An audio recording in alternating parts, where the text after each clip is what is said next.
Olá, bem-vindos à meia-noite da semana, nessa leitura que estamos fazendo de Parshat Shlach.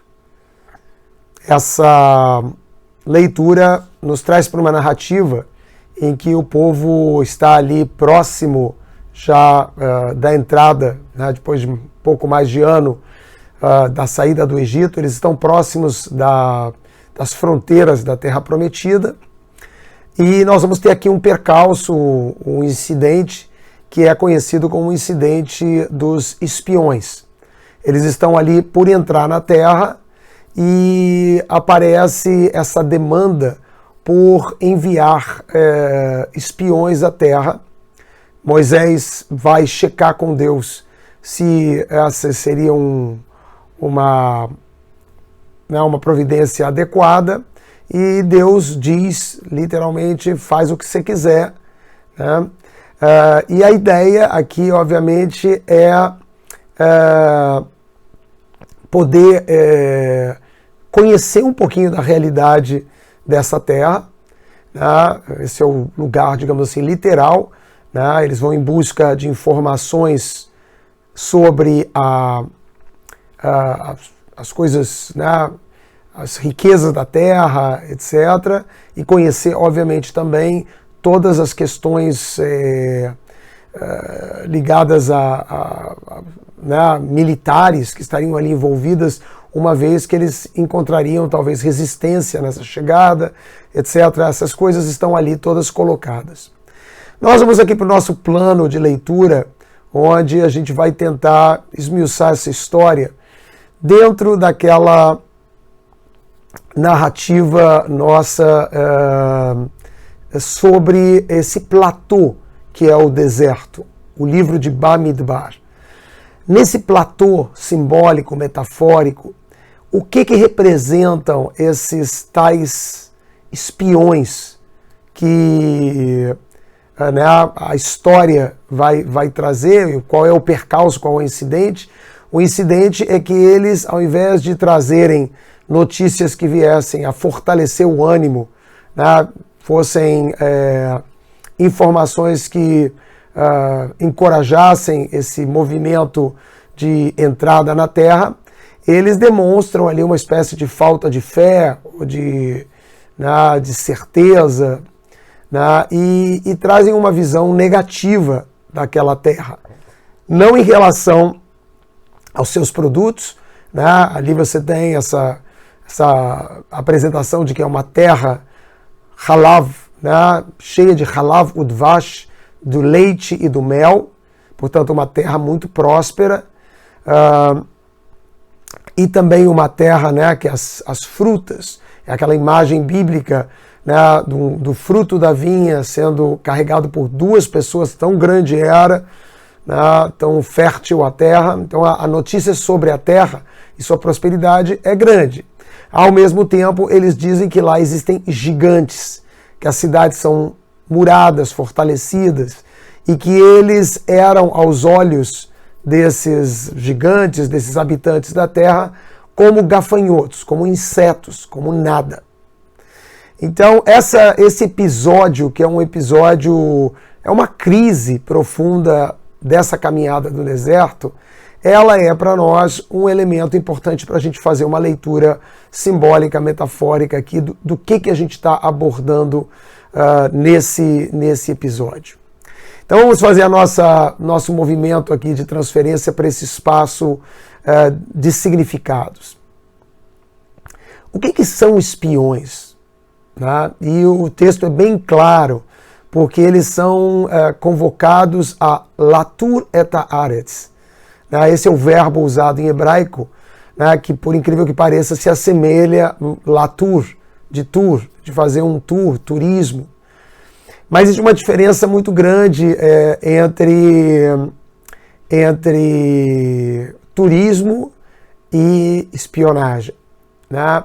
O turismo, e é isso que a gente faz quando vai no turismo, a gente quer ir diretamente nas coisas boas que um lugar tem, que uma terra tem.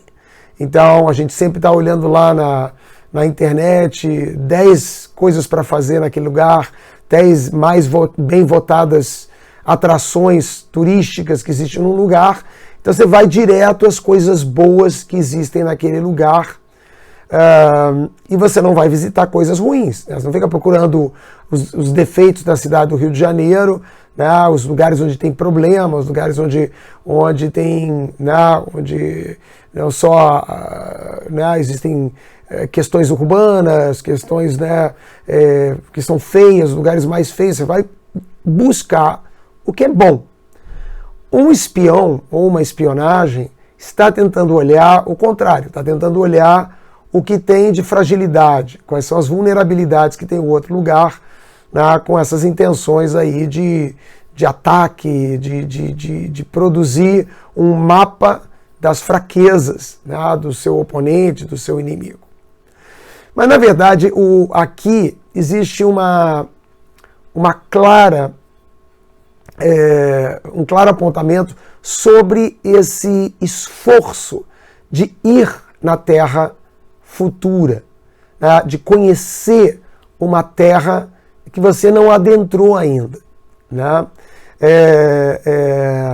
E esse movimento ansioso, né, ele é um movimento que aqui parece estar sendo tratado, né, com crítica, né? Não é à toa que ele vai gerar a falta, digamos assim, de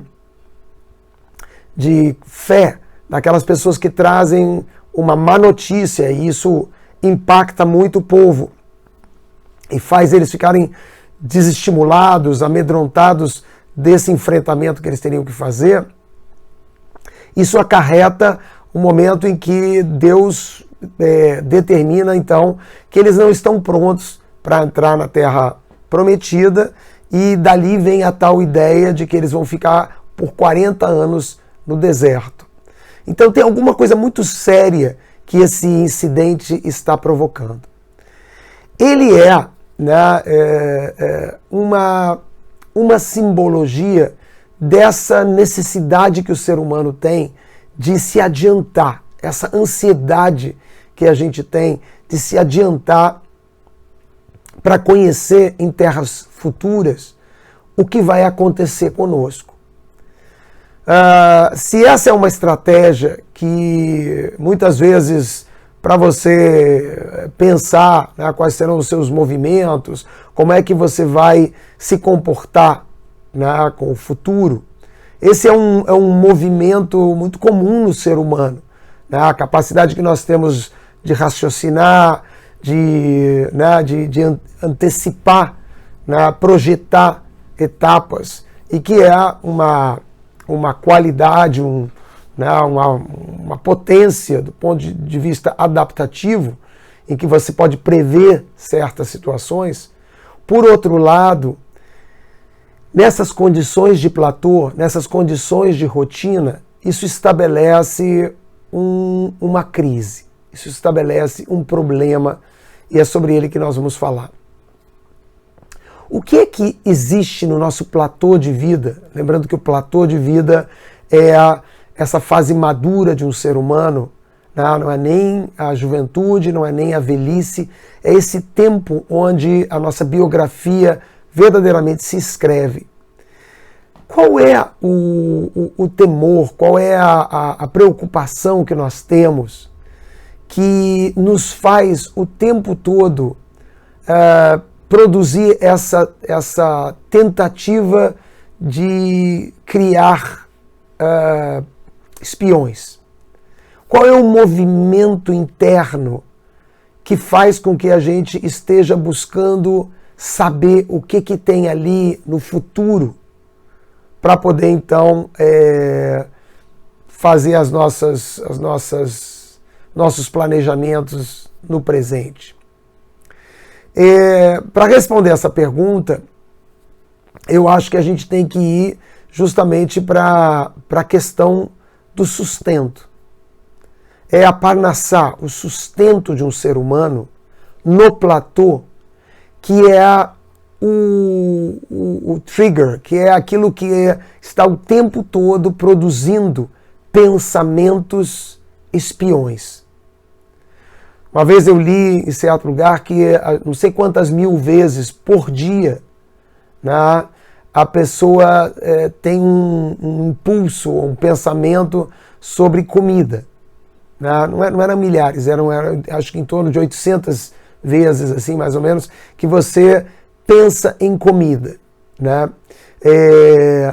E esses impulsos, né, que vêm da nossa natureza, vêm às vezes do lugar legítimo que é a fome, né, mas vêm de outras, né, de outras formas também de você buscar segurança, de você não estar pensando em nada, você vai imediatamente pensar em alguma coisa que é reconfortante, que é prazerosa.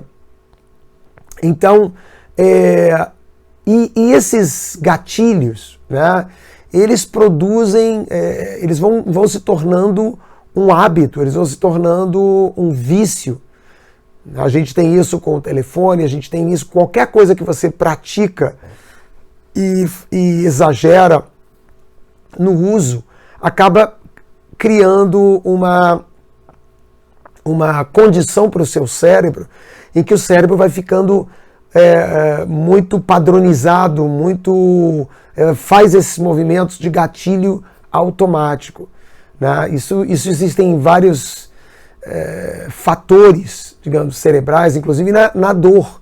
Se você, né, gera uma consciência de dor, aquilo se torna um gatilho. E o sustento é um gatilho enorme nas nossas vidas. Essa necessidade que a gente tem de buscar a nossa sobrevivência, da onde virão os recursos para a gente se alimentar os nossos filhos. Esse movimento, ele é muito presente nas nossas vidas, principalmente nesse platô. O que ele faz? Que gatilho é esse? É um gatilho em que está fazendo você se preocupar sempre com como será esse sustento. Muitas vezes as pessoas trabalham, elas se esforçam, né, profundamente assim, por encontrar essa segurança, essa paz que alimenta o gatilho do nosso sustento. Naquela realidade que eles estavam, aquilo é representado pelo fato de que no deserto, existe ali no deserto uma condição, naquele deserto que não era para ter durado 40 anos, era um platô, havia ali uma relação com o sustento muito artificial. Porque, segundo o texto nos conta, né, o maná, que era uma substância, amanhecia como se fosse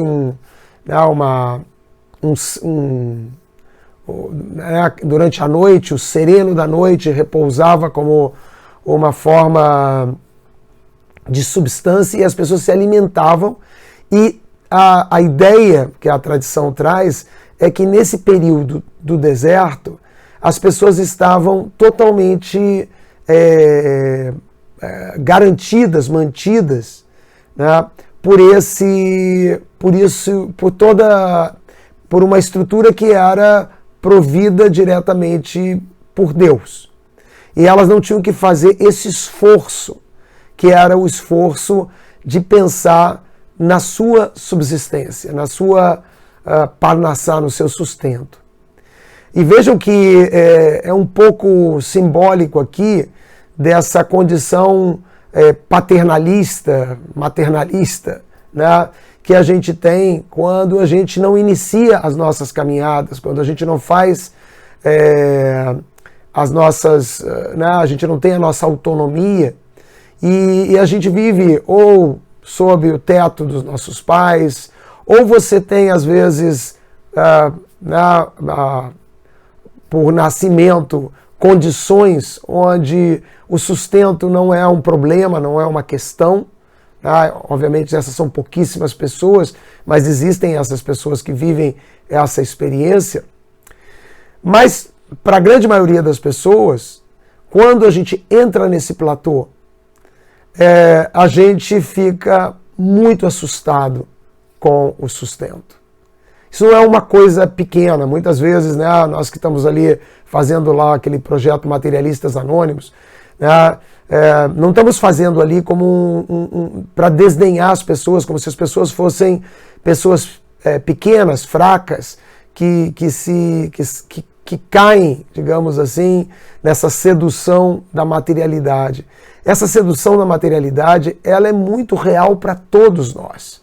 É parte, talvez, do grande esforço espiritual de todos nós, de alguma maneira ser capaz de superar esse terror, esse medo da falta.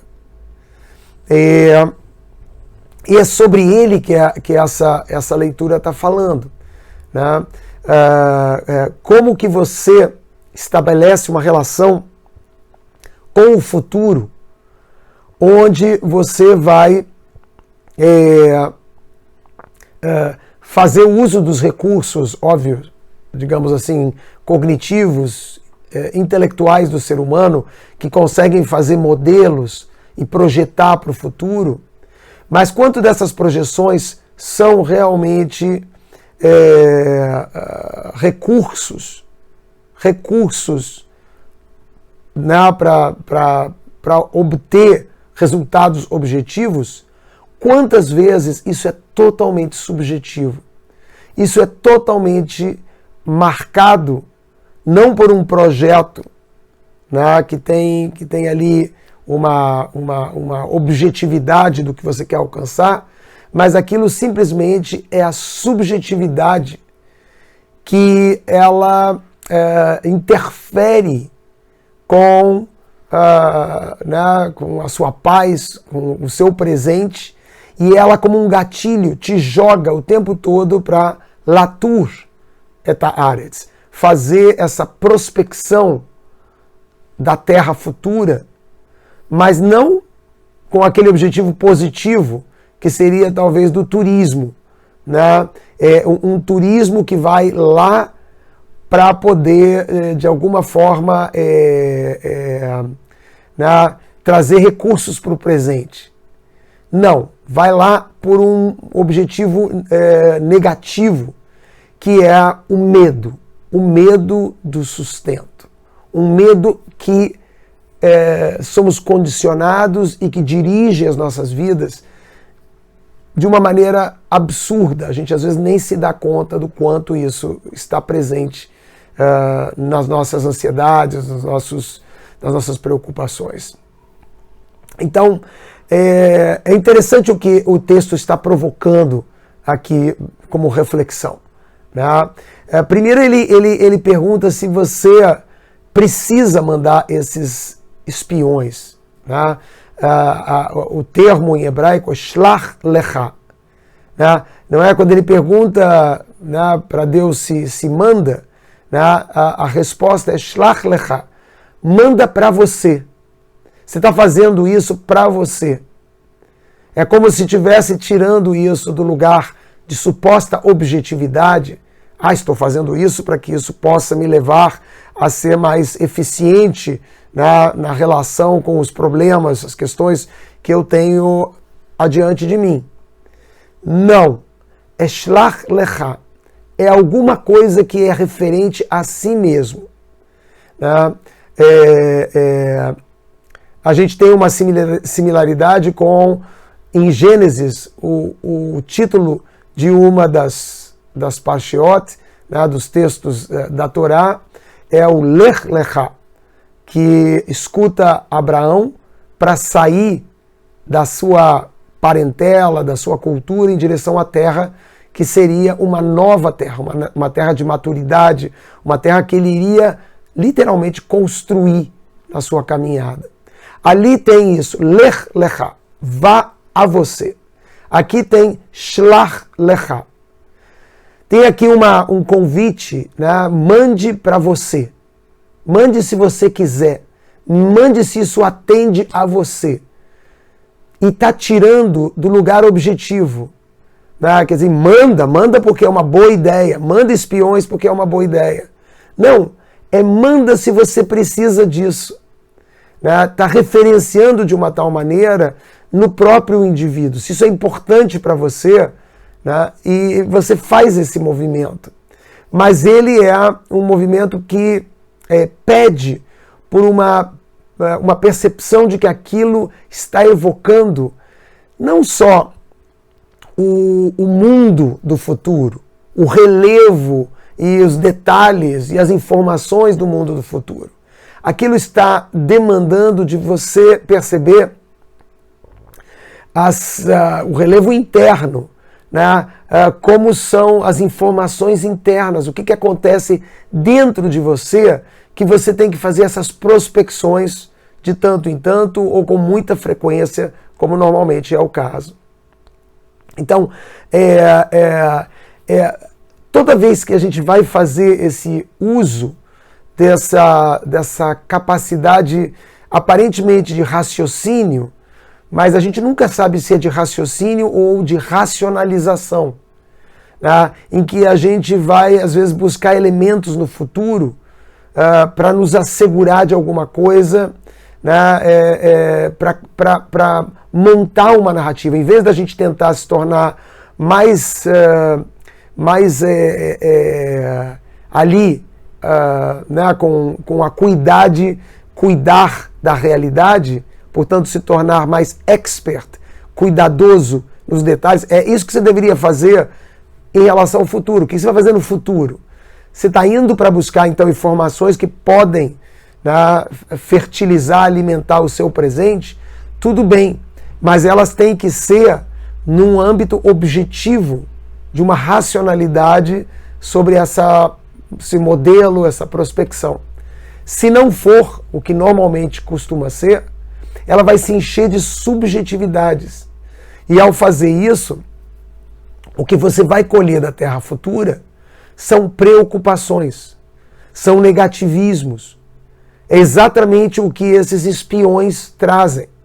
Eles vão mostrar as vulnerabilidades daquele futuro quando eles acabam, na verdade, iluminando as vulnerabilidades que você tem dentro de você.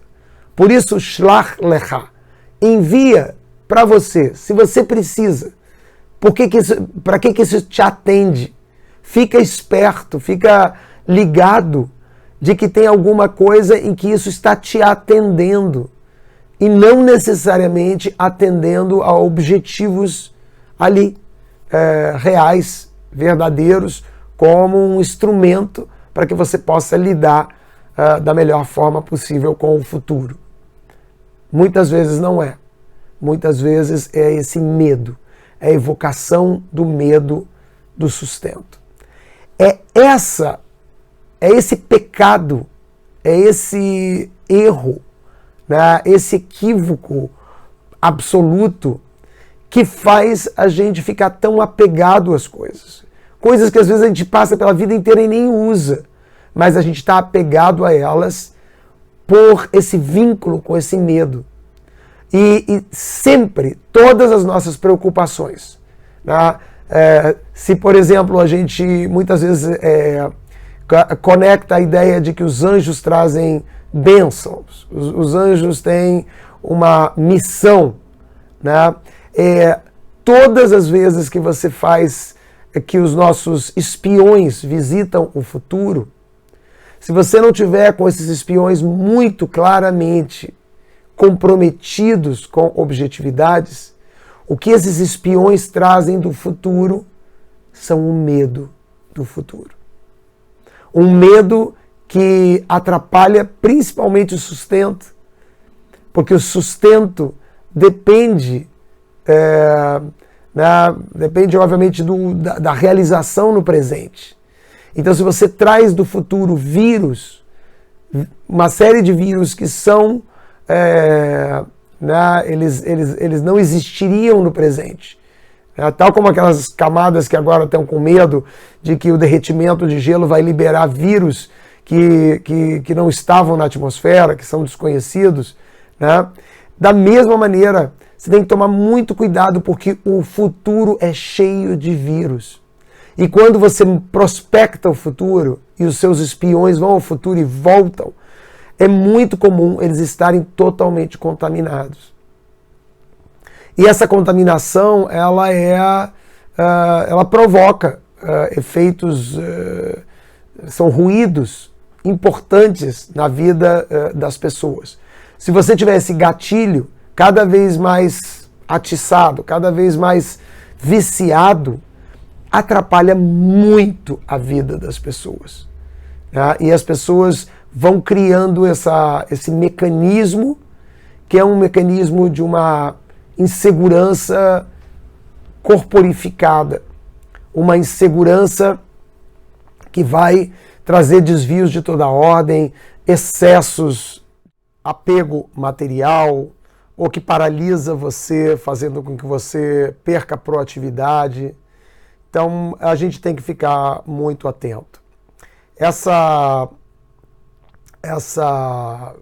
digamos assim, essa temática que aparece então nessa paraxá, com toda essa descrição muito simbólica, né, desses espiões, ela reflete essa crise tão comum no deserto, né, que é um dos elementos a serem tratados aqui, que é esse gatilho do sustento. E cada um de nós tem que aprender a fazer, né, ou não evocar essas viagens inúteis ao futuro, ou viagens em excesso ao futuro, né, usando do nosso recurso imaginário e intelectual.